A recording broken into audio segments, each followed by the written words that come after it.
শয়তান ওই দিন হযরতে হাওয়া আলাইহিস সালামের সামনে কসম দিয়েছিল, আল্লাহ নিজে ওইটা উল্লেখ করেছেন, ওয়াকাসামাহুমা ইন্নী লাকুমা লামিনান নাসিহিন। শয়তান কসম দিয়ে বলেছে, আমি আল্লাহর কসম করে বলছি, অবশ্যই আমি তোমাদের দুইজনের হিতাকাঙ্ক্ষী। তাফসিরে কাবিরের ভেতরে মুফাসসির লিখেছেন, শয়তানি আল্লাহর নামে কসম দেওয়ার সঙ্গে সঙ্গে ও পানি বের করেছিল, তো নাক দিয়ে, চোখ দিয়ে না।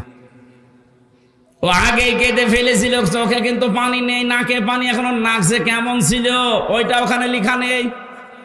এটা তো নাক কেমন আমরা দেখতে পাই, এজন্য নাকের পানি দেখা যায়, চোখের পানি পাওয়া যায় না।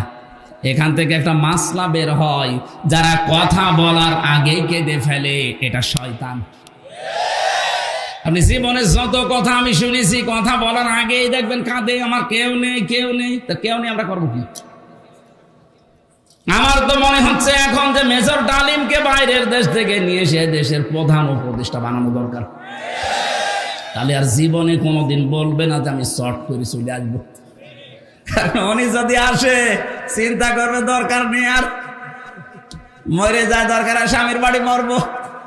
কথা বলছে না একজন তো স্বামীর বাড়ি, তোমার নিজেরাই বলেছে যে স্বামী স্ত্রীর সম্পর্ক আমাদের। তাহলে আপনি যদি স্ত্রী হয়ে থাকেন, আপনার বোন গেছে দোলা ভাইয়ের বাড়ি, আপনি গেছেন স্বামীর বাড়ি। বাংলাদেশের বহু মানুষ আমরা বিদেশে পাঠাই, এরা যোদ্ধা, কি রেমিটেন্স যোদ্ধা, কি যোদ্ধা? উপদেষ্টা যারা আছে ডক্টর ইউনূস সাহেব, এরা সবচাইতে বেশি সম্মান আজ তাদেরকে দিচ্ছে, কারণ তাদের টাকায় দেশ চলছে। অথচ 3 মাস 4 দিন হয়ে গেল, একটা টাকাও 2 বোন পাঠাননি। কি করেন আপনারা? কেউ স্বামীর পকেট মারবেন, কেউ দুলাভাইয়ের পকেট মারবেন, অন্তত পকেট মারা টাকাগুলো তো পাঠাতে পারেন। আমরা এমনি ঋণে জর্জরিত। কথা বলার আগে কাঁদা যাবে না, এটা শয়তানের অভ্যাস।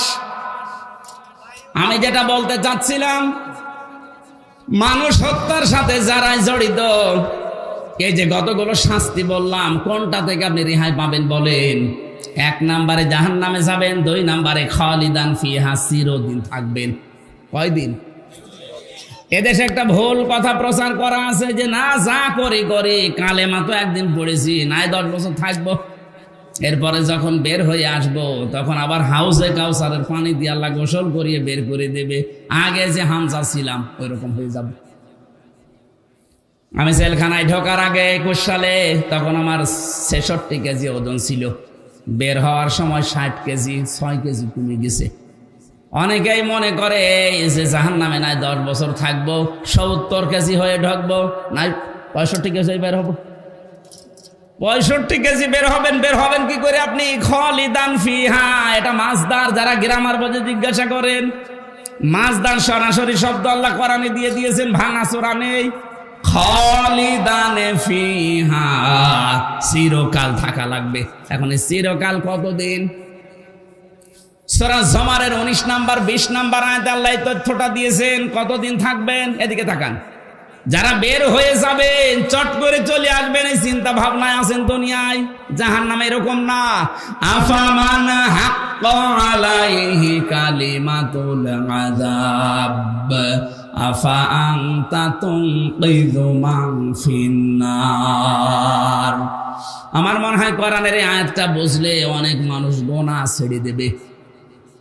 আল্লাহ বলেন, আমি যার উপরে বিচারের দণ্ডাদেশ, বিচারের দণ্ডাদেশ দিয়ে আমি আদেশ জারি করে দিয়েছি, জাহান্নামে যা।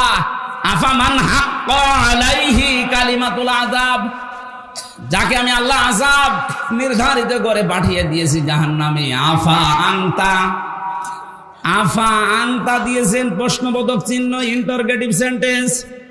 আল্লাহ পাক প্রশ্ন দিচ্ছেন, আফা আনতা মানে হে নবী আপনি, তুনকিযু মান ফিন্নার, আপনি কি পারবেন জাহান্নাম থেকে ওই লোকটাকে বের করে নিয়ে আসতে? কে বলছেন? কাকে বলছেন? বলেন বলেন। আরে নবী যদি না পারে কাউকে বের করে নিয়ে আসতে, হামজা পারবে? আরো জোরে বলেন। কার ধান্দায় আছেন আপনি? এখনো তাওবা করার সময় আছে। তাওবা এখন করবেন কি করে? অনেকেই মনে করছে যা করেছি করেছি, আস্তাগফিরুল্লাহ। না, এটার নাম তাওবার একটা বাক্য। আপনি যদি তাওবা করতে চান, অপরাধ করেছেন যার কাছে, স্বীকার করবেন তার কাছে। কথা বলেন না কেন? স্বীকার করতে গিয়ে সে যদি বলে না আমি ক্ষতিপূরণ চাই, এই 15 বছরে আপনার কারণে আমি ব্যবসা করতে পারি নাই, আপনার কারণে আমি উপরের চেয়ারে উঠতে পারি নাই, এরকম অবস্থা ছিল না? আপনার কারণে আমার ছেলে গুম হয়ে গেছে, আপনার কারণে আমার আবু সাইদ মারা গেছে, আমি আপনাকে মাফ করতে পারি, আমার আবু সাইদকে ফেরত দিন। আমি আপনাকে মাফ করতে পারি, এই 15.5 বছরে আপনার কারণে আমার 50 লাখ টাকা লস হয়ে গেছে, আপনি বিনা কারণে মিথ্যা মামলা দিয়ে, মিথ্যা সাক্ষী দিয়ে 10 বছর নষ্ট করে দিয়েছেন, আমি ওইগুলো ফেরত চাই। ক্ষতিপূরণ হিসাবে যা চাবে তাই দেওয়া লাগবে। এরপরে আস্তাগফিরুল্লাহ। জেলখানায় থাকাকালীন একটা ওসি পেয়েছিলাম, আমি তো ফাঁসির কন্টেম সেলে থাকতাম। উনি একদিন এসে আমারে বলছে, হুজুর আপনি দেখেন তো আমি একটা আস্তাগফিরুল্লাহ পড়লাম, কেমন হয়েছে? আমি মনে করছি বোধহয় আস্তাগফিরুল্লাহ হা রব্বি মিন করলে বলবে, ও আল্লাহ না, বলছে আমি বাইরে ছিলাম, এই যে ভোট গেল 24-এ, না এর আগে 18 এই ভোটে আমি বাইরে ছিলাম। রাত 12টার পর থেকে আমার যা আন্ডারে আছে, আমার এসআই কনস্টেবল দারোগা, এদেরকে নিয়ে আরো একটা বাহিনী সাথে নিয়েছিলাম, এদেরকে নিয়ে রাত 12:30 থেকে ভোট কারা আরম্ভ করেছি ফজরের আজান পর্যন্ত। বাক্স ভর্তি করে পাঠিয়ে দিলাম। গোসল করার পরে ওযু করলাম, 2 রাকাত নামাজ পড়লাম, এরপরে বললাম আস্তাগফিরুল্লাহ। হুজুর আমার এই তাওবা হয়েছে না। আপনি তো আল্লাহর কাছে অপরাধ করেন না যে আস্তাগফিরুল্লাহ পড়বেন, আপনি অপরাধ করেছেন হামজার কাছে। বলেন, একটা এমপি বানাতে 3.5 লাখ থেকে 4 লাখ হামজা লাগে, আমাদের রায় লাগবে। আপনি একটা রায়ও দিতে দিলেন না, দিনের ভোট রাতে করে ফেললেন, এখন বলছেন আস্তাগফিরুল্লাহ। আপনি কি আল্লাহর কাছে দোষ করেছেন? আপনার মাফ হতে পারে জেল থেকে বের হওয়ার পর। 3.5 থেকে 4 লাখ হামজা ওই আসনে যারা ছিল, উনি ফেনীতে ছিল ওই সময়, এই 3.5 লাখ 4 লাখ হামজার কাছে মাফ চাবেন। ওরা যদি মন থেকে বলে ঠিক আছে যান ছেড়ে দিলাম, তারপরে পড়বেন আস্তাগফিরুল্লাহ। কিন্তু ভয়ঙ্কর বিষয়, আপনি এই 3.5 থেকে 4 লাখ হামজার এই 4-5 বছরে অনেকেই মারা গেছে, তাদের পাবেন কোথায়? সুতরাং জালেমকে যারা, অত্যাচারী মানুষদেরকে যারা চেয়ারে টিকিয়ে রাখতে গিয়ে নিজের জীবনটাও ধ্বংস করে দিলেন, কি করবেন আপনি বলেন তো? এখান থেকে শিক্ষা কি? আল্লাহ রাব্বুল আলামিন সূরা নমল 19 নম্বর পারা 20 নম্বর পৃষ্ঠা 7 নম্বর লাইনের 52 নম্বর আয়াতের মাঝের অংশে জানিয়েছে, খুব ভালো করে শুনবেন। ফাতিলকা বুয়ুতুহুম খাবিয়াতাম বিমা যালামু। আল্লাহ জানে এই হাত দিয়ে দেখাচ্ছে, ওই রাজশাহীর মানুষরা, ফাতিলকা বুয়ুতুহুম, এই সেই ঘরগুলো। যদিও আল্লাহ এটা হযরত লূত আলাইহিস সালামের জামানার কাহিনী আমাদেরকে স্মরণ করাচ্ছেন, কিন্তু বাংলাদেশের সাথে আয়াতটা মিল আছে। আল্লাহ বলেন এই সেই ঘরগুলো, খাবিয়াতাম বিমা যালামু, এই ঘরের বাসিন্দা যারা ছিল, মালিক যারা ছিল, তাদের জুলমের কারণে এই ঘরগুলো আমি আল্লাহ উজাড় গৃহ বানিয়ে দিয়েছিলাম, জনশূন্য বানিয়ে দিয়েছিলাম। দেখেন না কেমন পড়ে আছে। আমার তো মনে হচ্ছে 1500 বছর পর 2024 সালের 5 আগস্টের বিকাল 5টা বাজতে বাজতে আয়াতটা আরেকবার নাযিল হয়েছে। আল্লাহ যেন সারা বাংলাদেশের মানুষকে দেখাচ্ছে, ফাতিলকা বুয়ুতুহুম, বাইতুন না বুয়ুত, বহু বছর। একটু তাকাও না কেন জালেমদের ঘরের দিকে, কি জনশূন্য উজাড় গৃহ হয়ে পড়ে আছে ঘরগুলো। এর বাস্তব প্রমাণ দেখেছে আমার কুষ্টিয়ার হানিফের বাড়ি। বিকাল 5টা বাজতে বাজতে একটা ইটও জনগণ রাখে নাই, টয়লেটের প্যান পর্যন্ত খুলে নিয়ে চলে গেছে। হ্যাঁ, আমার মনে হয় ও যদি থাকতো ওর সব কেটে শেষ করে দিত। শুধু একটা, আমার তো 630টা থানায় দেওয়া হয়ে গেছে প্রায় কম বেশি। যত জায়গায় যাচ্ছে দেখি জালেমদের বাড়িগুলো আজ আয়াতের সাথে মিল আছে। খাবিয়াতান, আল্লাহ বলেন আমি জনশূন্য করে দিয়েছি, ঠিক জানো তাই, কেউ আর এখন ওখানে থাকে না, বাড়ি ঘরগুলো এখন অভিশপ্ত, ওজাড় গৃহ হয়ে গেছে। এত দামি বাড়ি যেটা মানুষ গেলে অনেকে চুমা খেত, পরশু দিনের পত্রিকায় দেখলাম সেখানে দলবদ্ধ হয়ে অনেকে টয়লেট করছে। হ্যাঁ, জামাতবদ্ধ টয়লেট চলছে। আমি 16 সালে একবার হজে গিয়ে কাবা শরীফ তাওয়াফ করার পর ওই উপরে গেলাম, যে দেখে আমার পেটে যন্ত্রণা। এক পুলিশ ডাকলাম, ইয়া সাদিক তাল, বন্ধু এদিকে আসেন। কি এতক্ষণ তো আমার ভালোই লাগছিল, হঠাৎ আমার পেটে ব্যথা করছে, কি কারণে? এখানে ডাক্তারের কোনো কি ফার্মেসি এগুলো কই? আমারে বলছে, ইয়া হাজি হল হজ্জা তাই না বিলা দুকা। ও হাজি, দেশ কোথায়? জি তুমি বাংলাদেশ। বাংলাদেশ থেকে এসেছি। আমারে বলছে, হাজি জানেন না এটা কোন জায়গা? না তো। আবু জাহেলের বাড়ি। আপনি এখনো পায়খানা না করে দাঁড়িয়ে আছেন, তাড়াতাড়ি করেন। পায়খানা করে দেখে আমার পেটের যন্ত্রণা ব্যথা ভালো হয়ে গেছে। আমার মনে হয় আল্লাহ আমাকে জানাতে চেয়েছে, হামজা এত টাকা খরচ করে আসলে আরে শয়তানের বাড়িতে পায়খানা না করে চলে যাবা, তাড়াতাড়ি করো। 1500 বছর পরে ঠিক জালেমদের বাড়িগুলো আল্লাহ ওই কায়দায় বানিয়ে দিয়েছে। নাই দেখেন এই পেপারে যে একেবারে হেডলাইনে 7-8 জন মিলে যাচ্ছে, মনে হচ্ছে জামাতবদ্ধ প্রসাব চলছে, এক একজন এক এক দিকে মুখ দিয়ে। প্রত্যেকের হয়তো পেটে ব্যথা, আমার মতো নাই, কোনো মান্নত করে যাচ্ছে। কথা বলছেন এখন আল্লাহ খবিয়াতানটা মনে হচ্ছে দেখিয়ে দিয়েছে। খবিয়াতান মানে ওজাড় গৃহ, জনশূন্য, মানব শূন্য করে দেব, শয়তান পর্যন্ত ওখানে থাকবে না, এমন ভুতুড়ে করে দেব। আল্লাহ তাই করে দিয়েছে।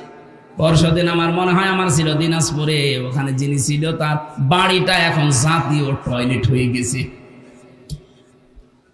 রাজশাহীর অবস্থাও একই। কথা বলে না কেন?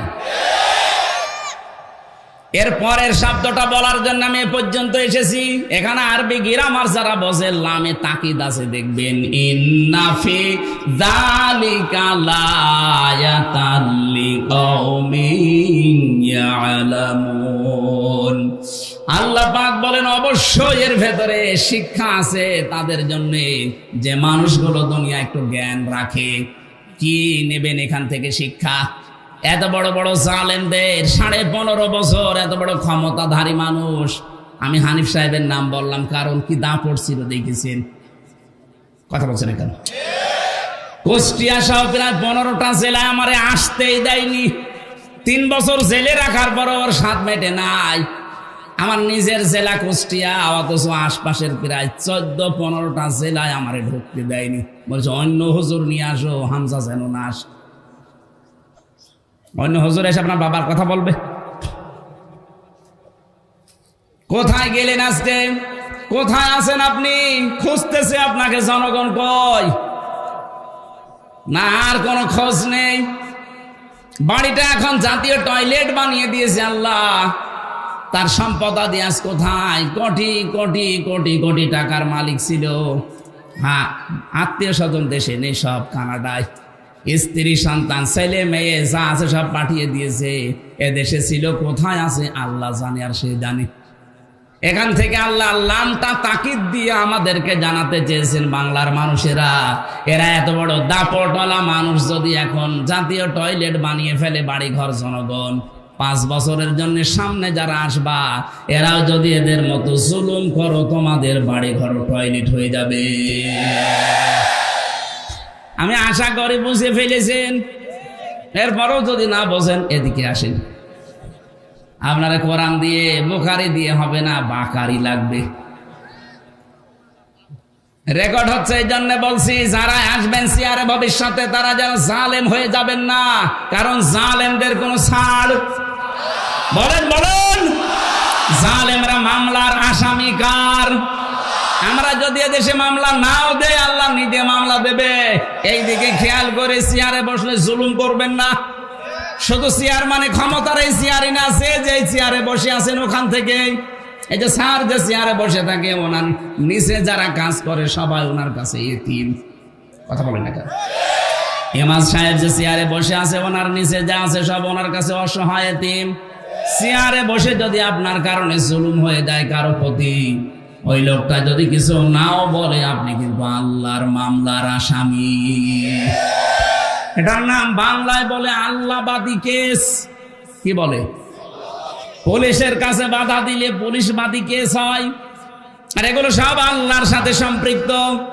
এজন্য আমরা যেখানে যাই করি না কেন আমার দ্বারা যেন জুলুম হয়ে না যায়, বিশেষ করে মানুষ হত্যার মতো জঘন্য অপরাধে আমরা যেন না জড়াই। আল্লাহ পাক বলেন, কিতাবুন উনজিলা ইলাইকা ফালা ইয়াকুন ফি সাদরিকা হারাজুম মিনহু লিতুনযিরা বিহি ওয়া যিকরা লিল মুমিনিন। কিতাবুন, আল্লাহ বলেন একটাই মাত্র কিতাব পৃথিবীতে আমি আপনার কাছে দিলাম, শুধু সোমা খাবেন আর মাথার উপরে রেখে দেবেন। এটা ক্লাস চলছে পাশে ভার্সিটি না, বিশ্ববিদ্যালয় যেভাবে ক্লাস নেয় ওনারা তো উন্নত ক্লাস নেয়, আমরা ছোটখাটো ক্লাস নিচ্ছি। জবাব দেবেন 1 2 3 4 এর ছেলে মেয়েরা যেভাবে বুঝলেও জবাব দেয়, না বুঝলেও দেয়, ওইভাবে দেবেন। একেবারে ঠিক বলে উঠবেন, ঠিক আছে? হ্যাঁ, এই কিতাবটা দিলাম কেন জানেন? হারাজুম মিনহু লিতুনযিরা বিহি, এই কিতাব দিয়ে মানুষদেরকে আপনি সতর্ক করবেন। বাশিরা ওয়া নাযিরা, সুসংবাদ দেবেন, ভীতি প্রদর্শন করবেন। দুইটা বিষয়ের ভেতরে আমি দিয়েছি। যিকরা লিল মুমিনিন, মুমিনদের জন্য কোরআন উপদেশ। কাদের জন্য বলেন? এবার আসেন আয়াতের মাঝে হারাজুন আছে, এই শব্দটার ব্যাখ্যায় মুফাসসির দুইটা অর্থ দিয়েছেন। এক নম্বরে, হে নবী, কোরআন যখন প্রচার করতে যাবেন, আপনার সামনে যারা বসে আছে রাজশাহীর মানুষগুলো, এমনও মানুষ আছে কোরআনের কথা না বুঝে রাগ করতে পারে। এইরকম শ্রোতা দেশে নেই? এই 15.5 বছর আরো বেশি ছিল। কোরআনে কারীম যেভাবে বলা দরকার ঠিক তো বলতাম ওইভাবে। যেই ফোর্সে আল্লাহ দিয়েছেন ওই ফোর্স মাঝে মাঝে দিলে দেখতাম অনেকেই না বুঝে রাগ করতো। আপনি আমার বিরুদ্ধে বললেন? আরে ভাই, আমি আপনি চিনি। কোথায় আমার বাড়ি কুষ্টিয়ায়, কোথায় আপনার বাড়ি রাজশাহী, জীবনে হয়তো আপনাকে দেখিও নাই। এখানে না বুঝে রাগ করা যাবে না। নবীজিকে আল্লাহ জানাচ্ছেন অনেকেই সামনে থাকবে এমন, ওরা না বুঝে রাগ করতে পারে। 1 নাম্বার গেল। দ্বিতীয় নম্বরে, কোরআনে কারীম শুনতে যারা আসে এদের ভেতরে অনেক মানুষ এমন আছে আবহমান কাল থেকে এমন এমন নিয়ম নীতি তারা ইবাদত মনে করে পালন করে, আসলে যেটা ইবাদত না। আর এটা সবচাইতে বেশি চলে বাংলাদেশ, ভারত আর পাকিস্তানে। বিশ্বের যতগুলো ছোটখাটো দেশে আমি গেছি, কোন দেশে কোরআনের কথা এত বেশি বলা হয় না। অন্যান্য দেশে যতগুলো কোরআনের অনুষ্ঠান আমি করেছি, উন্মুক্ত ময়দানে আমি বেশি পাইনি, সবগুলো ইনডোরে। কোরআনের কথা এত ওপেন ভাবে বাংলাদেশে 64 জেলার 630টা থানাতেই কম বেশি আমি বলতেছি, কিন্তু দেখছি অধিকাংশগুলো মানুষ বানানো ইবাদতে অভ্যস্ত। চট্টগ্রাম, সিলেটে 2 বিভাগে আরো বেশি, রাজশাহী শিক্ষা নগরী হিসাবে একটু কম আছে। এবার আমি একটা গোপন কথা বলছি। পৃথিবীতে 3টা অপরাধ যদি মানুষ করে, ওই 3টা অপরাধের শাস্তি দুনিয়া আখিরাত মিলিয়ে আল্লাহ ডবল করে দেবে। কয়টা? 3টা অপরাধ, 3টা শাস্তি। কয়টা? এক একটা অপরাধের জন্য 2টা করে শাস্তি পাবেন। ইউদাআফু লাহুল আযাবু ইয়াওমাল কিয়ামাহ। সূরা ফুরকান 69 নম্বর আয়াতে আল্লাহ জানিয়েছেন তাদের আযাব হবে ডবল, দ্বিগুণ। এই যে দ্বিগুণ শাস্তির জন্য যে 3টা অপরাধের কথা কোরআনে আছে, হয়তো রাজশাহীতে 2টা পাওয়া যাবে, 1টা পাওয়া নাও যেতে পারে। দেখেন তো, ওয়াল্লাযীনা লা ইয়াদউনা মা'আল্লাহি ইলাহান আখার, যারা আল্লাহর সাথে অন্য কাউকে ডাকে, আল্লাহকে ডাকে না তা না, ডাকে মাআল্লাহি ইলাহান আখার, আল্লাহর সাথে অন্য কাউকে জুড়ে দেয়। এটা রাজশাহী খুলনা এই দুই বিভাগে যদি কম থাকে, বাকি বিভাগে থেমে নেই, ওরা চালাচ্ছে। এটা রেকর্ড হচ্ছে, এই কারণে আমি এটা বললাম। কিছুক্ষণ আল্লাহর নামে জিকির করার পরে দেখবেন চলছে ইয়া আলী বাবা, খাজা বাবা, কেল্লা বাবা, ফতে বাবাও চলছে। কেল্লা বাবা, ফতে বাবা, আল্লাহর 5000 নামের ভেতরে একটা নামও আছে। আর আসতে বলেন, আল্লাহর নামের পাশে অন্য কাউকে যারা জুড়ে ডাকে, বুঝতে হবে তাদের শাস্তি হবে ডবল। আমি নাম ধরে সতর্ক করছি এই জন্যে, কারণ 4 শ্রেণীর মানুষের নাম ধরা যায় যাচ্ছে। জাতিকে যারা প্রকাশ্য শিরক এবং বেদাতের ভেতরে নিমজ্জিত করতে চায়, তাদের সম্পর্কে জাতিকে সতর্ক করার জন্য নাম ধরা যায় যাচ্ছে, এটা গীবত নয়। তার 1 নম্বরে আমার তাহেরি ভাই, এই যে জিকির গুলো বানিয়েছে বলেন তো, এই যে কেল্লা বাবা, ফতে বাবা, আর আমার মনে হয় আগা থেকে গোড়া পর্যন্ত পিটানো দরকার। কোথায় পেয়েছেন ভণ্ডাম? মানুষ পাগল। আরে ভাই, কমন সেন্সের কমন বাদ দিলে সেন্স থাকলেও তো কেল্লা বাবার জিকির করা আপনার ঠিক না। কিসের কেল্লা, কিসের ফতে? আপনার জিকির হবে শুধুমাত্র কার নামে? আরো জোরে বলেন, ওয়ালিল্লাহিল আসমাউল হুসনা ফাদউহু বিহা। আল্লাহ পাক বলেন, আমি আল্লাহর বহু সুন্দর সুন্দর নাম আছে, যে নামে পারো ডাকো। ওয়াদারুল্লাযীনা ইউলহিদুনা ফি আসমাই। কিন্তু আমি আল্লাহর নামকে যারা এলহাদ করে, যারা পরিবর্ধন করে দেয়, যারা উলট পালট করে দেয়, কম বেশি করে ডাকে, তাদের সামনে তোমরা ডাকবা না। রাজশাহীবাসী কোরআনের কথা যত অ্যাক্টিভ ভাবে শুনবেন, অবশ্যই আপনাকে আল্লাহ এখান থেকে একটা না একটা কিছু দেবেই। তাহলে আজকে থেকে শুধু শুনতে আসলাম তা না, সিদ্ধান্ত নিয়ে যাওয়া লাগবে। আল্লাহর সাথে যারা অন্য কাউকে ডাকে, সে না বুঝে ডেকে জাহান্নামে যেতে পারে, আমি না। কথা বলে না কেন? সারা বাংলাদেশ এটা ছড়াবে কালকে। সবাইকে আহ্বান জানাচ্ছি, তাহেরি হোক আর তাহেরির বাবা হোক, যদি আল্লাহর সাথে অন্য কাউকে ডেকে জিকির করে, তার সাথে ডাকা যাবে না। যদি ডাক দেন, আপনার শাস্তি হবে দ্বিগুণ। এটা আমি বানালাম। সূরা ফুরকান 19 নম্বর পারার 5 নম্বর পৃষ্ঠার 1 নম্বর লাইনের 1 নম্বর আয়াতের 1ম অংশে আছে। যত তাফসীর পাওয়া যায় বাংলাদেশে দেখবেন এই বাংলায় লেখা আছে এইটাই।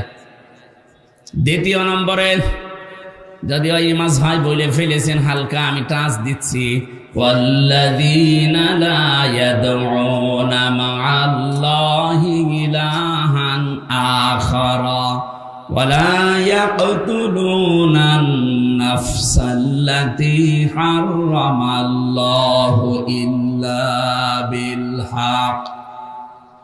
আদালত কর্তৃক, বিচারালয় কর্তৃক যদি সিদ্ধান্ত ফাইনাল না হয়, আন্দাজে কাউকে মারা যাবে না। যদি কেউ মানুষ হত্যার সাথে জড়িত হয়, তার শাস্তি হবে কয়টা? আরো জোরে বলেন। এই পৃথিবীতে যারা মানুষ হত্যার সাথে জড়িত, আপনি তাদের দিকে তাকান, কি ঘৃণিত করে দিয়েছে আল্লাহ। হিটলার, চেঙ্গিস খান, কথা বলছেন এখন। 2024-এ 5 আগস্টের আগ পর্যন্ত 2006-এর অক্টোবর 28 তারিখ থেকে শুরু করে যত হত্যা হয়েছে, এর সাথে যারা ডাইরেক্ট ইনডাইরেক্ট জড়িত, তাদেরকেও আল্লাহ চেঙ্গিস খানের মতো ঘৃণিত করে দেবে। হিটলার, চেঙ্গিস খান যদি ওরা গণহত্যার সাথে জড়িত হয়, আপনি কি?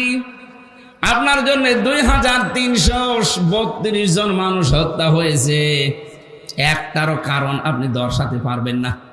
শুধুমাত্র নিজের অবৈধ চেয়ার ঠিক রাখার জন্য আপনি এই কাজ করেছিলেন। এটা যদি রাজনৈতিক মঞ্চ না, আমি বলছি না, কিন্তু আমি স্পষ্ট করতে চাই। 8-14 18 এবং 24 পর্যন্ত যারা নির্বাচনের নামে প্রহসনে চেয়ারে বসেছিলেন তাদের প্রধানমন্ত্রী বলা, সাবেক প্রধানমন্ত্রী, সাবেক এমপি, সাবেক মন্ত্রী বলাও জায়েজ না। কারণ এরা ভোট চোর, ভোট ডাকাত। ডাকাতকে, চোরকে যদি আপনি সম্মান দেন, হাদিস, কোন জালেমকে যদি কেউ সম্মান দিয়ে ডাকে, সম্মান দেয়, সঙ্গে সঙ্গে আল্লাহর আরশ কাঁপতে থাকে। 15.5 বছরে যে মানুষগুলো মানুষের অধিকার নষ্ট করেছে, এরা আল্লাহর ভাষায় জালেম। কথা বলে না কেন? জালেমদেরকে কেউ যদি জেনে শুনে সম্মান দেয়, সম্মান দেখায়, সে যেই হোক, আল্লাহর আরশ কিন্তু কাঁপবে। এই জন্য এদেরকে আমার যতটুকু ধারণা জ্ঞান, এদেরকে প্রধানমন্ত্রী বলা, সাবেক প্রধানমন্ত্রী বলাও ঠিক। সাবেক বলা যায় কারণ এর আগে একবার ছিল, ওইটা নাই, ঠিক আছে। কিন্তু বাকি এই 3-4 বারের, উনি এখন বিশ্বের মোড়লদের কাছে শুনছে, বিভিন্ন জায়গায় শোনাতে চায় যে আমরা নির্বাচিত ছিলাম, আমাদেরকে নির্বাসন দেওয়া হয়েছে। এরকম একটা ডাহা মিথ্যা কথা একটা হাসি মানুষ আপনি বলতে পারলেন? এটা ডাহা মিথ্যা কথা না? এই 15.5 বছরে বাংলাদেশে নির্বাচন হয়েছে, কোন শয়তানও বিশ্বাস করবে না। আমার মনে হয় কোন ঘোড়াকে যদি জিজ্ঞাসা করেন, ঘোড়া পর্যন্ত হাসবে। একটা কথা বলবেন, নির্বাচনের আগে যারা ঘোষণা দিয়ে দেয় 154 জন, দিনের ভোট যারা রাতে করে, এ মানুষগুলো নির্বাচিত হওয়া এই শব্দ বলে কোন লজ্জায়?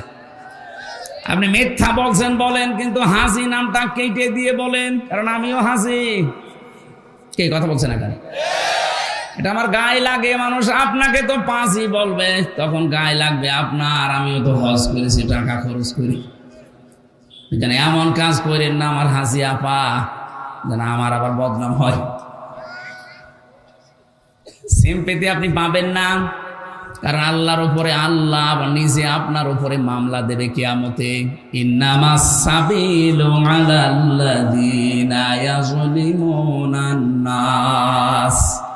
আল্লাহ পাক বলেন, অবশ্যই আমি নিজে মামলা দায়ের করব যারা মানুষ হয়ে মানুষের উপরে জুলুম করে। এই 15.5 বছরে যে জুলুম হয়েছে তার নিজের প্রমাণ তো আমি নিজেই। কথা বলেন না কেন?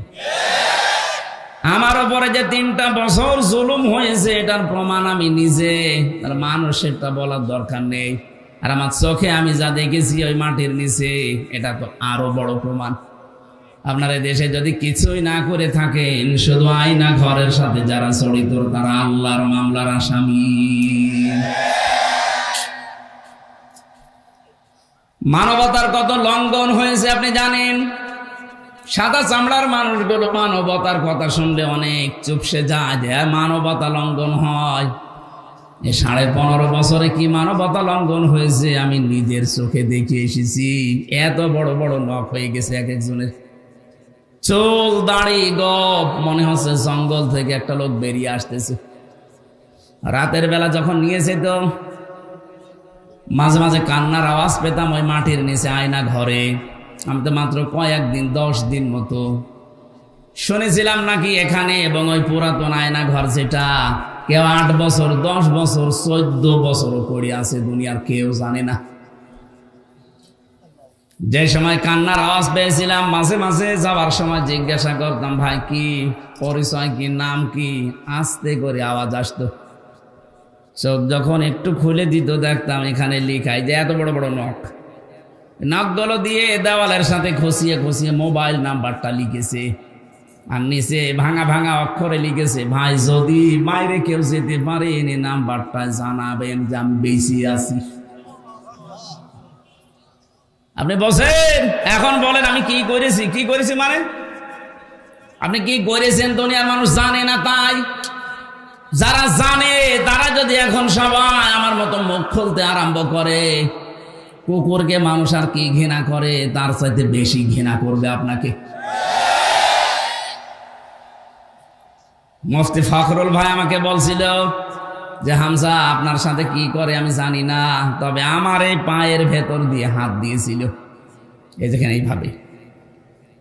এবার পায়ের ভেতর দিয়ে হাত দিয়ে সামনে যে লোহার ব্যারিকেড দেওয়া ওর সাথে হাত হ্যান্ডকাপ দিয়ে টাঙ্গিয়ে দিয়েছে, টান লাগলে হাত কেটে যায়। তারা প্রায় 5 মিনিট 10 মিনিট পরে খুলে দিলে তো হয়, বছরের পর বছর। মাত্র 1.5-2 মিনিট সময় দিল টয়লেট করার জন্যে। পচা ছোলা কয়েকটা দিয়ে যেত সকালে, তাও 1 মট মতো। দুপুর বেলায় 1 মট খাবার দিয়েছে, তাও মনে হচ্ছে 4-5টা তরকারি দিয়ে কেউ মাখিয়ে দিয়েছে। পারলে খান, না পারলে রোজা রাখেন। 5 দিন 10 দিনই তো মানুষ অস্থির হয়ে যাওয়ার কথা, কারণ এদিকে 3.5 হাত, এদিকে 1.5 হাত, এতটুকু জায়গা। আর একটা মানুষ সেখানে পড়ে আছে 14 বছর। অবশ্য সুবহানাল্লাহ, ওর মাথা তার মানে পুরাই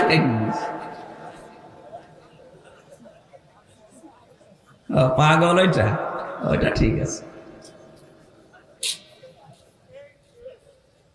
কি ভয়ঙ্কর অবস্থা বলেন তো! বর্ণনা শুনি আমার এখন নিজেরই ভয় করে, অথচ আমি কাটিয়ে আসলাম 3টা বছর।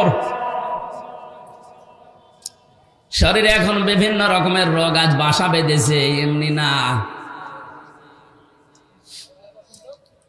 এখনো পর্যন্ত আমি স্বাভাবিক না। স্বাভাবিক হতে আমার সময় দেওয়া লাগবে। আল্লাহ রাব্বুল আলামিন বলেন, জালেম যারা আমি এত রেগে থাকি তাদের প্রতি, নিজে কিয়ামতে তাদের বিরুদ্ধে আমি মামলা দায়ের করব, বিচার মামলার বাদীও আমি নিজে। আপনার কি মনে হয় বলেন তো? আমাদের বিরুদ্ধে যদি সলিমদ্দি গলিমদ্দি কেউ মামলা দিত, আমার 3 দিনের বেশি রাখতে পারতো না। কারণ আমি যে জায়গায় ছিলাম, বাংলাদেশের শ্রেষ্ঠ ধনী যারা, তাদের ভেতরে একজন আকিজ গ্রুপ, নাম শোনেননি? আমি তাদের খতিব ছিলাম। কয় টাকা লাগবে আপনার? কিন্তু আমার এমন মানুষ মামলা দিয়েছে যিনি দেশ চালাচ্ছে। এই জন্য টাকা দিয়ে দোকানে কাজ না। মামলাটা কতবার সিএমএম কোর্ট, জজ কোর্ট, হাইকোর্টে তুলেছে, বলে না হবে না, লাল দাগ মারাজ। অথচ কয়েকদিন আগে ওই মামলাটা তুলেছিলাম, পুরাটা খারিজ করে দিয়েছে। বিচারপতি এভাবে মামলার নথি হাতে নিয়ে বলছে, কি দেখে বিচার করব, এর তো কোনো মাল নেই, যান সব খালাস করে দিলাম। বলতে গেলাম যে স্যার, এটা তো 3 বছর আপনার হাতেই ছিল। তখন তো বলেন যে আমার মাল নেই, এখন বলছেন মাল নেই। এইটাই বলতো যে হুজুর কিছু করার নেই, আমার হাত বাঁধা ছিল। কথা বলেন এখানে, আমার হাত বাঁধা ছিল, যেন আমি কিছু করতে পারি না। এখন হাত খোলা আছে।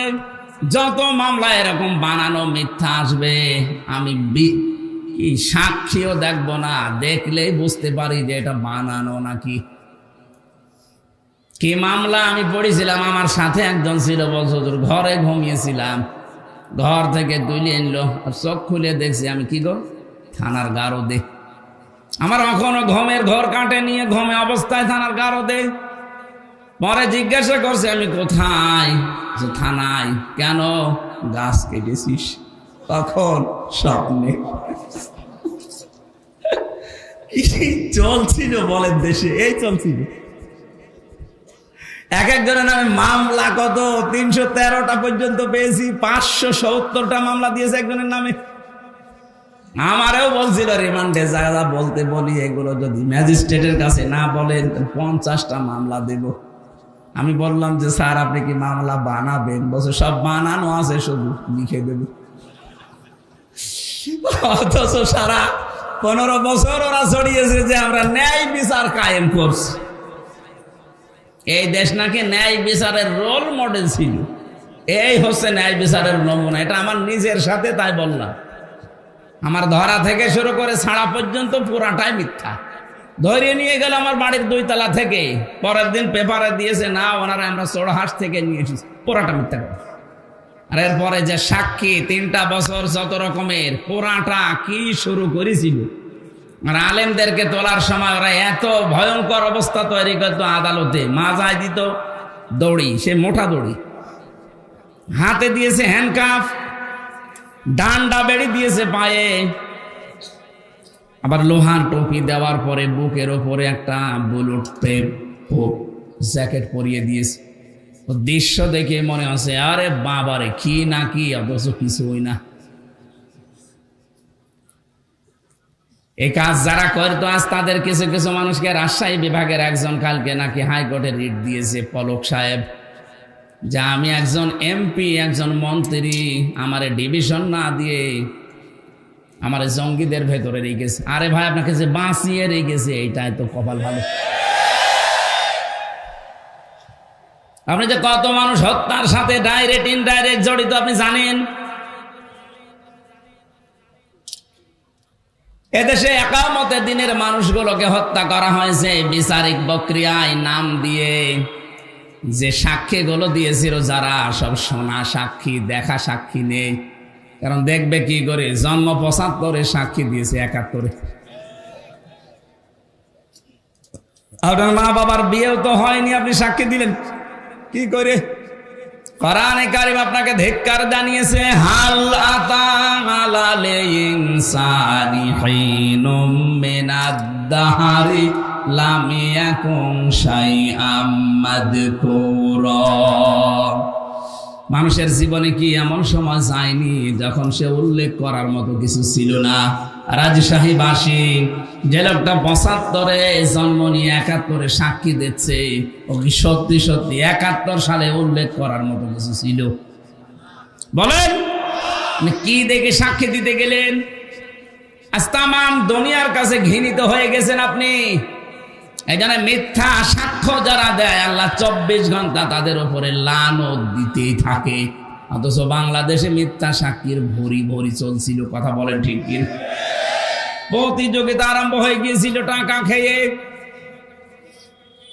যে ছোট্ট একটা বর্ণনা দিলাম, বলেন তো এই অবস্থায় মানবতার লঙ্ঘন তখন হয়নি?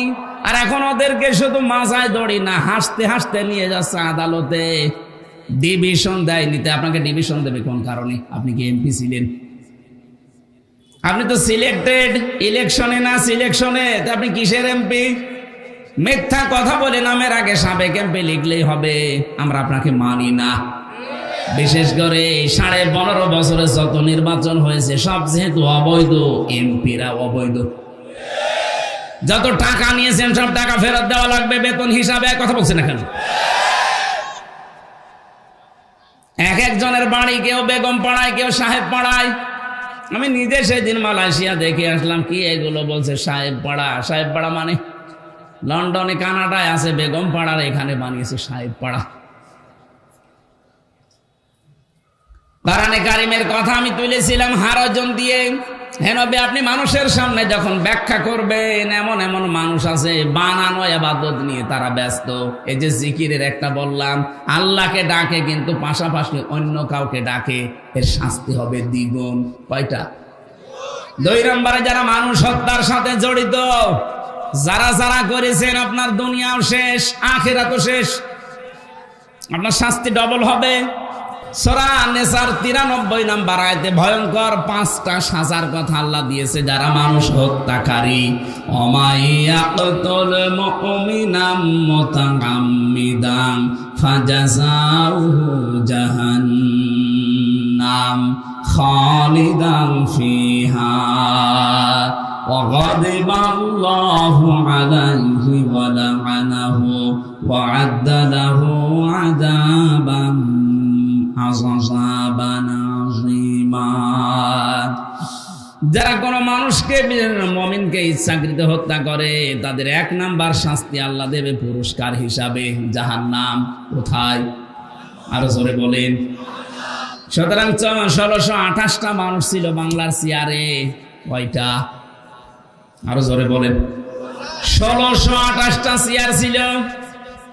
যারা ২ বোন পালিয়েছে ওনাদের ২টা সহ, সেই ১৬২৮টা চেয়ারে যারাই ছিল আল্লাহর কসম প্রতিটি মানুষ এদেশে আল্লাহর মামলার আসামি।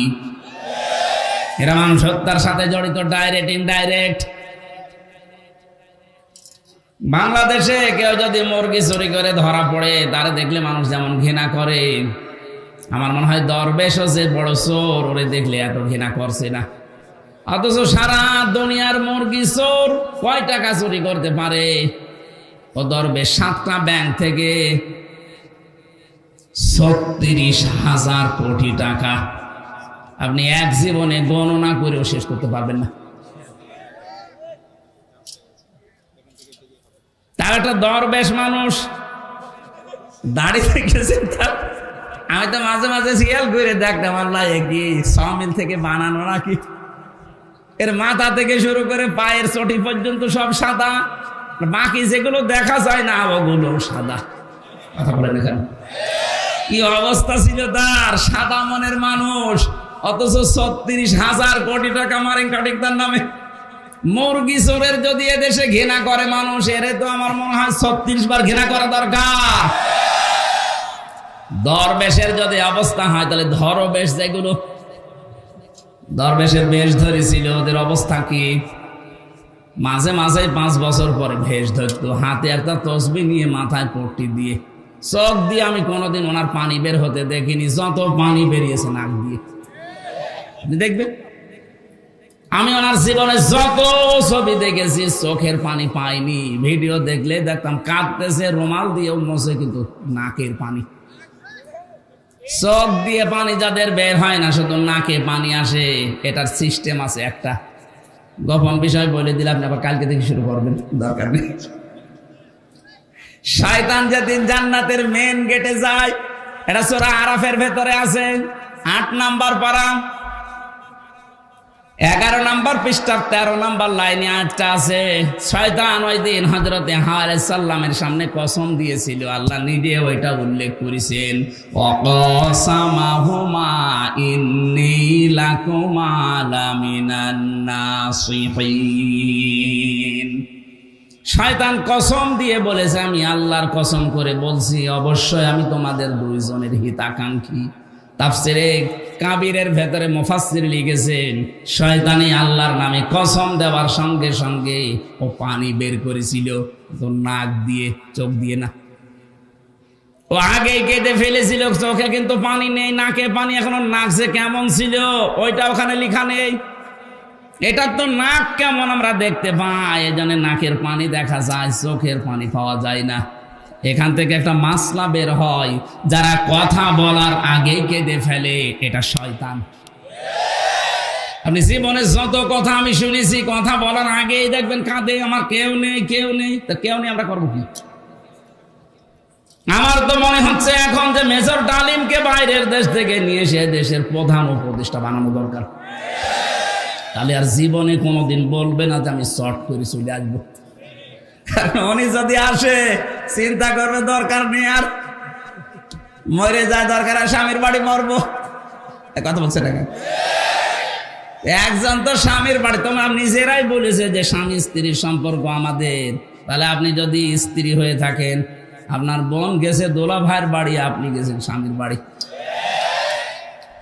বাংলাদেশের বহু মানুষ আমরা বিদেশে পাঠাই, এরা যোদ্ধা, কি রেমিটেন্স যোদ্ধা, কি যোদ্ধা? উপদেষ্টা যারা আছে ডক্টর ইউনূস সাহেব, এরা সবচাইতে বেশি সম্মান আজ তাদেরকে দিচ্ছে, কারণ তাদের টাকায় দেশ চলছে। অথচ 3 মাস 4 দিন হয়ে গেল, একটা টাকাও 2 বোন পাঠাননি। কি করেন আপনারা? কেউ স্বামীর পকেট মারবেন, কেউ দুলাভাইয়ের পকেট মারবেন, অন্তত পকেট মারা টাকাগুলো তো পাঠাতে পারেন। আমরা এমনি ঋণে জর্জরিত। কথা বলার আগে কাঁদা যাবে না, এটা শয়তানের অভ্যাস। আমি যেটা বলতে চাচ্ছিলাম, মানুষ হত্যার সাথে যারাই জড়িত, এই যে কতগুলো শাস্তি বললাম, কোনটা থেকে আপনি রেহাই পাবেন বলেন? 1 নম্বরে জাহান্নামে যাবেন, 2 নম্বরে খালিদান ফিহা, চিরদিন থাকবেন। কয়দিন? এদেশে একটা ভুল কথা প্রচার করা আছে যে না, যা করি করি, কালেমা তো একদিন পড়েছি, নাই 10 বছর থাকবো, এরপরে যখন বের হয়ে আসবো তখন আবার হাউসে কাউসারের পানি দিয়ে আল্লাহ গোসল করিয়ে বের করে দেবে, আগে যে হামজা ছিলাম ওই রকম হয়ে যাবে। আমি জেলখানায় ঢোকার আগে 21 সালে, তখন আমার 66 কেজি ওজন ছিল, বের হওয়ার সময় 60 কেজি, 6 কেজি কমে গেছে। অনেকেই মনে করে যে জাহান্নামে নাই 10 বছর থাকবো, 70 কেজি হয়ে ঢুকবো, নাই 65 কেজি বের হবো। 65 কেজি বের হবেন কি করে আপনি? খালিদান ফিহা, এটা মাছদার, যারা গ্রামার বোঝে জিজ্ঞাসা করেন। মাছদার সরাসরি শব্দ আল্লাহ কোরআনে দিয়ে দিয়েছেন, ভাঙাচোরা নেই। খালিদানে ফিহা, চিরকাল থাকা লাগবে। এখন এই চিরকাল কতদিন? সূরা জুমারের 19 নাম্বার 20 নাম্বার আয়াতে আল্লাহ এই তথ্যটা দিয়েছেন, কতদিন থাকবেন। এদিকে তাকান, যারা বের হয়ে যাবেন চট করে চলে আসবেন এই চিন্তা ভাবনায় আছেন দুনিয়ায়। জাহান্নামে এরকম না। আফামান হাক্কা আলাইহি কালিমাতুল আযাব আফা আনতা তুনকিযু মান ফিন্নার। আমার মনে হয় কোরআনের এই আয়াতটা বুঝলে অনেক মানুষ গোনাহ ছেড়ে দেবে। আল্লাহ বলেন, আমি যার উপরে বিচারের দণ্ডাদেশ, বিচারের দণ্ডাদেশ দিয়ে আমি আদেশ জারি করে দিয়েছি, জাহান্নামে যা। আফামান হাক্কা আলাইহি কালিমাতুল আযাব, যাকে আমি আল্লাহ আযাব নির্ধারিত করে পাঠিয়ে দিয়েছি জাহান্নামে। আফা আনতা দিয়েছেন প্রশ্নবোধক চিহ্ন, ইন্টারগেটিভ সেন্টেন্স। আল্লাহ পাক প্রশ্ন দিচ্ছেন, আফা আনতা মানে হে নবী আপনি, তুনকিযু মান ফিন্নার, আপনি কি পারবেন জাহান্নাম থেকে ওই লোকটাকে বের করে নিয়ে আসতে? কে বলছেন? কাকে বলছেন? বলেন। আরে নবী যদি না পারে কাউকে বের করে নিয়ে আসতে, হামজা পারবে? আরো জোরে বলেন। কার ধান্দায় আছেন আপনি? এখনো তাওবা করার সময় আছে। তাওবা এখন করবেন কি করে? অনেকেই মনে করছে যা করেছি আস্তাগফিরুল্লাহ। না, এটার নাম তাওবার একটা বাক্য। আপনি যদি তাওবা করতে চান, অপরাধ করেছেন যার কাছে, স্বীকার করবেন তার কাছে। কথা বলেন না কেন? স্বীকার করতে গিয়ে সে যদি বলেন না আমি ক্ষতিপূরণ চাই, এই 15 বছরে আপনার কারণে আমি ব্যবসা করতে পারি নাই, আপনার কারণে আমি উপরের চেয়ারে উঠতে পারি নাই, এরকম অবস্থা ছিল না? আপনার কারণে আমার ছেলে গুম হয়ে গেছে, আপনার কারণে আমার আবু সাইদ মারা গেছে, আমি আপনাকে মাফ করতে পারি, আমার আবু সাইদকে ফেরত দিন। আমি আপনাকে মাফ করতে পারি, এই 15.5 বছরে আপনার কারণে আমার 50 লাখ টাকা লস হয়ে গেছে, আপনি বিনা কারণে মিথ্যা মামলা দিয়ে, মিথ্যা সাক্ষী দিয়ে 10 বছর নষ্ট করে দিয়েছেন, আমি ওইগুলো ফেরত চাই। ক্ষতিপূরণ হিসাবে যা চাবে তাই দেওয়া লাগবে। এরপরে আস্তাগফিরুল্লাহ। জেলখানায় থাকাকালীন এক ওসি পেয়েছিলাম, আমি তো ফাঁসির কন্ডেম সেলে থাকতাম। উনি একদিন এসে আমারে বলছে, হুজুর আপনি দেখেন তো আমি একটা আস্তাগফিরুল্লাহ পড়লাম, কেমন হয়েছে? আমি মনে করছি বোধহয় আস্তাগফিরুল্লাহ হা রাব্বি মিন কুল্লি বলবে। ও আল্লাহ না, বলছে আমি বাইরে ছিলাম, এই যে ভোট গেল 24-এ, না এর আগে 18 এই ভোটে আমি বাইরে ছিলাম। রাত 12টার পর থেকে আমার যা আন্ডারে আছে, আমার এসআই কনস্টেবল দারোগা, এদেরকে নিয়ে আরো একটা বাহিনী সাথে নিয়েছিলাম, এদেরকে নিয়ে রাত 12:30 থেকে ভোট কারা আরম্ভ করেছি ফজরের আজান পর্যন্ত। বাক্স ভর্তি করে পাঠিয়ে দিলাম। গোসল করার পরে ওযু করলাম, 2 রাকাত নামাজ পড়লাম, এরপরে বললাম আস্তাগফিরুল্লাহ। হুজুর আমার এই তাওবা হয়েছে না। আপনি তো আল্লাহর কাছে অপরাধ করেন না যে আস্তাগফিরুল্লাহ পড়বেন, আপনি অপরাধ করেছেন হামজার কাছে। বলেন, একটা এমপি বানাতে 3.5 লাখ থেকে 4 লাখ হামজা লাগে, আমাদের রায় লাগবে। আপনি একটা রায়ও দিতে দিলেন না, দিনের ভোট রাতে করে ফেললেন, এখন বলছেন আস্তাগফিরুল্লাহ। আপনি কি আল্লাহর কাছে দোষ করেছেন? আপনার মাফ হতে পারে জেল থেকে বের হওয়ার পর। 3.5 থেকে 4 লাখ হামজা ওই আসনে যারা ছিল, উনি ফেনীতে ছিল ওই সময়, এই 3.5 লাখ 4 লাখ হামজার কাছে মাফ চাবেন। ওরা যদি মন থেকে বলে ঠিক আছে যান ছেড়ে দিলাম, তারপরে পড়বেন আস্তাগফিরুল্লাহ। কিন্তু ভয়ঙ্কর বিষয়, আপনি এই 3.5 থেকে 4 লাখ হামজার এই 4-5 বছরে অনেকেই মারা গেছে, তাদের পাবেন কোথায়? সুতরাং জালেমকে যারা, অত্যাচারী মানুষদেরকে যারা চেয়ারে টিকিয়ে রাখতে গিয়ে নিজের জীবনটাও ধ্বংস করে দিলেন, কি করলেন আপনি বলেন তো? এখান থেকে শিক্ষা কি? আল্লাহ রাব্বুল আলামিন সূরা নমল 19 নাম্বার পারা 20 নাম্বার পৃষ্ঠা 7 নাম্বার লাইনের 52 নাম্বার আয়াতের মাঝের অংশে জানিয়েছে, খুব ভালো করে শুনবেন। ফাতিল কাবুয়ুদুহুম খাবিয়াতাম বিমা যালামু। আল্লাহ জানে এই হাত দিয়ে দেখাচ্ছে, ওই রাজশাহীর মানুষরা, ফাতিলকা বুয়ুতুহুম, এই সেই ঘরগুলো। যদিও আল্লাহ এটা হযরত লূত আলাইহিস সালামের জামানার কাহিনী আমাদেরকে স্মরণ করাচ্ছেন, কিন্তু বাংলাদেশের সাথে আয়াতটা মিল আছে। আল্লাহ বলেন এই সেই ঘরগুলো, খাওয়াবিয়াতাম বিমা যালামু, এই ঘরের বাসিন্দা যারা ছিল, মালিক যারা ছিল, তাদের জুলমের কারণে এই ঘরগুলো আমি আল্লাহ উজাড় গৃহ বানিয়ে দিয়েছিলাম, জনশূন্য বানিয়ে দিয়েছিলাম। দেখেন না কেমন পড়ে আছে। আমার তো মনে হচ্ছে ১৫০০ বছর পর ২০২৪ সালের ৫ই আগস্টের বিকাল ৫টা বাজতে বাজতে আয়াতটা আরেকবার নাযিল হয়েছে। আল্লাহ যেন সারা বাংলাদেশের মানুষকে দেখাচ্ছে, ফাতিলকা বুয়ুতুহুম, বাইতুন না বুয়ুত, বহু বছর। একটু তাকাও না কেন জালেমদের ঘরের দিকে, কি জনশূন্য উজাড় গৃহ হয়ে পড়ে আছে ঘরগুলো। এর বাস্তব প্রমাণ দেখেছে আমার কুষ্টিয়ার হানিফের বাড়ি। বিকাল ৫টা বাজতে বাজতে একটা ইটও জনগণ রাখে নাই, টয়লেটের প্যান পর্যন্ত খুলে নিয়ে চলে গেছে। হ্যাঁ, আমার মনে হয় ও যদি থাকতো ওর সব কেটে শেষ করে দিত।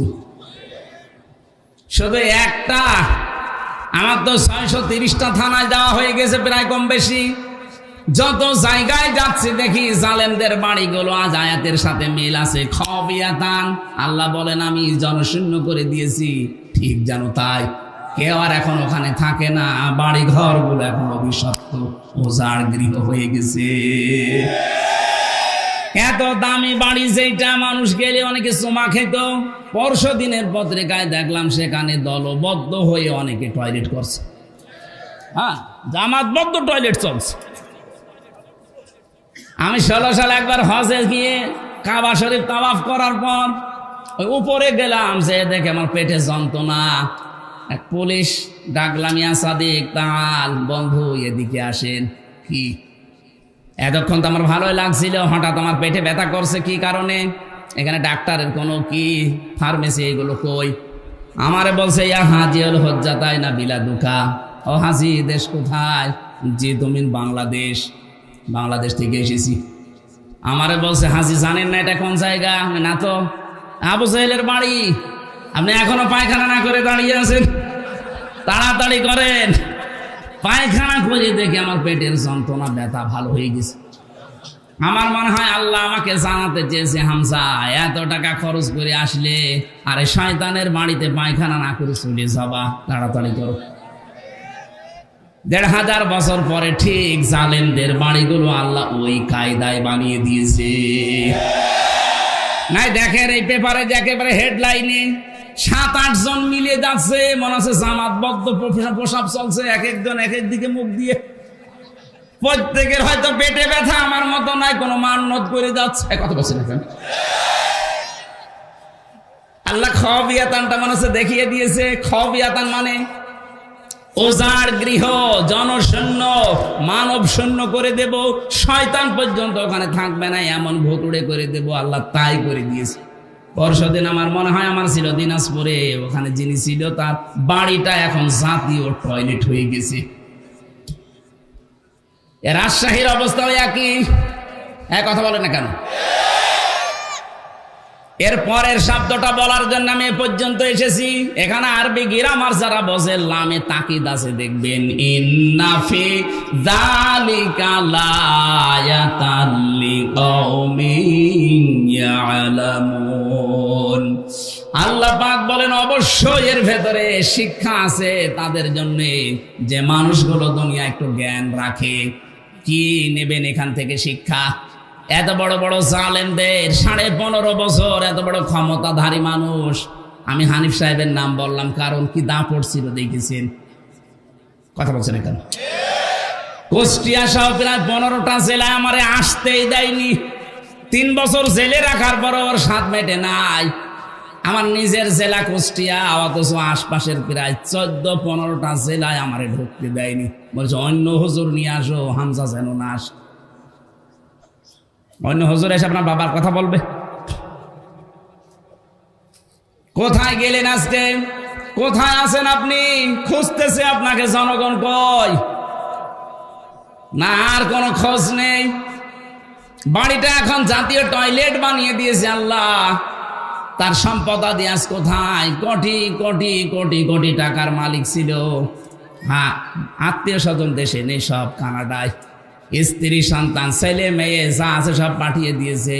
এদেশে ছিল কোথায় আছে আল্লাহ জানে, আর সে জানে।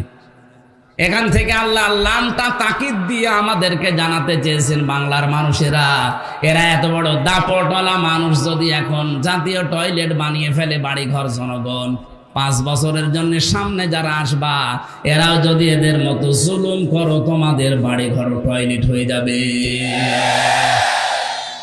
আমি আশা করি বুঝে ফেলেছেন। এরপরও যদি না বোঝেন এদিকে আসেন। আপনারা কোরআন দিয়ে বুখারি দিয়ে হবে না, বাকারি লাগবে।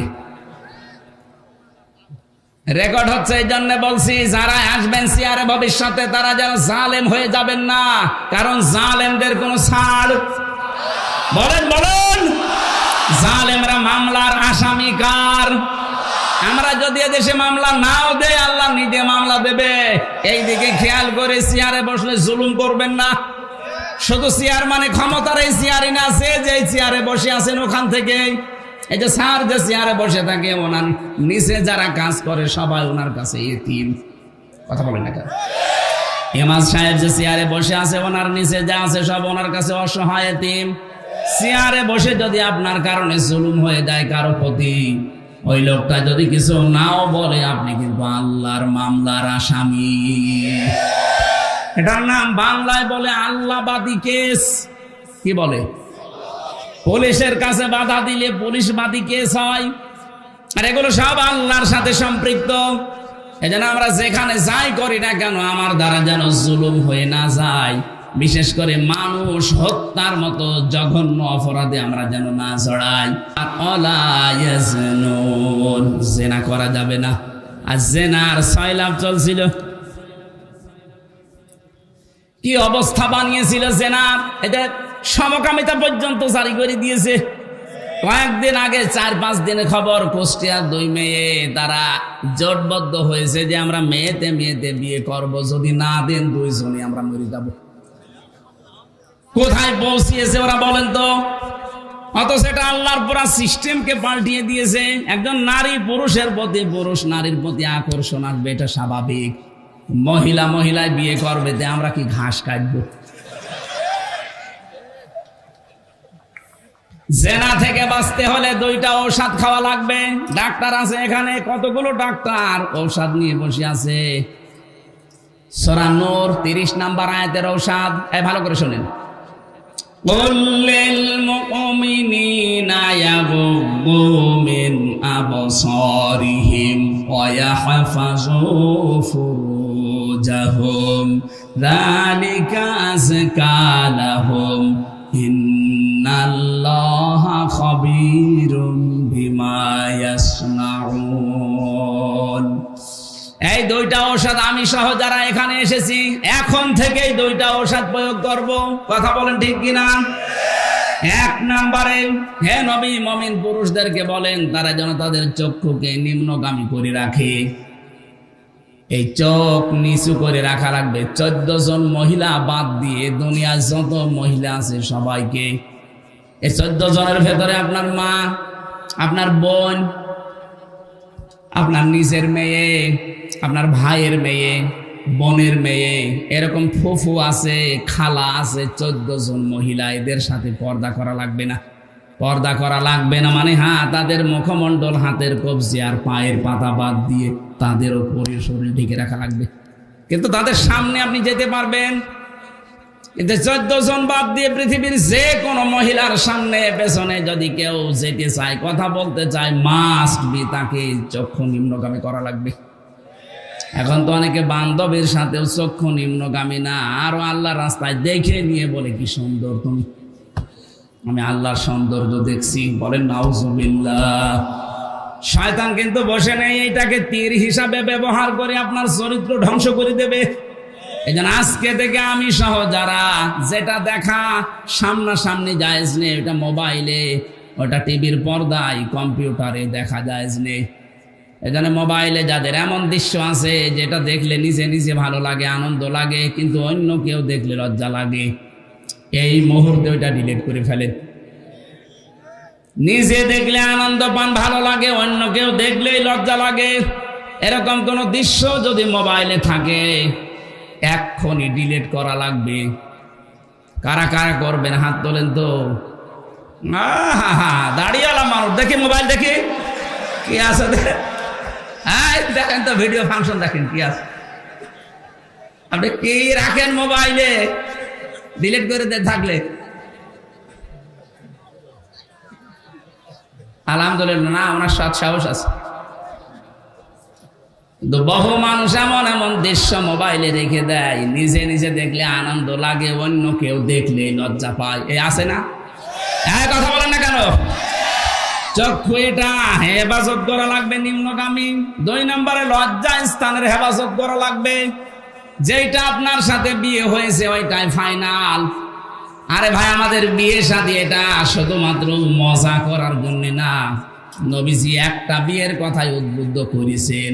কোরআনে যে 2টা 3টা 4টার কথা আছে, হ্যাঁ এর আগের আয়াত পরের আয়াত মিলান না কেন? খালি বিয়ে করা ফরজ,